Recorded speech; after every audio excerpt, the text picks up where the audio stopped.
Hello বন্ধুরা, এই যে দেখো আমার দেশি মুরগগুলা, দেশি মুরগ এবং মুরগিগুলা, এই যে দেখো।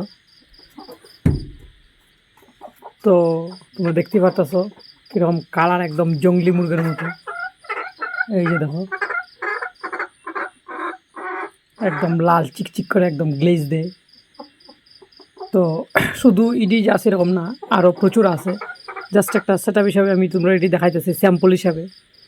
এরকম আমার কাছে আরও প্রচুর আছে। তো অবশ্যই তোমরা যে যারা দেশি মুরগ লাগবো এবং মুরগি লাগবো, এই যে মুরগিও আছে, মুরগও আছে, তো তোমরা যে যারা লাগবে অবশ্যই যোগাযোগ করিও। এই যে নাম্বার আছে, এই নাম্বার এবং হোয়াটসঅ্যাপ এবং ফোন নাম্বার একটাই, তো অবশ্যই যোগাযোগ করো। আর এখানে যে ফার্স্টটা দেখতেছি, ফার্স্ট না কিন্তু, এরকম আমার কাছে প্রচুর আছে, বিভিন্ন জায়গায় জায়গায় আমি মানে রাখছি। তো অবশ্যই যোগাযোগ করো, এরকম প্রচুর আছে। ফার্স্টটা ভাববে না যে আমি তো পাইতাম না, হয়তো সবাই দিয়ে দিমু। অবশ্যই যোগাযোগ করো, প্রচুর আছে এই যে।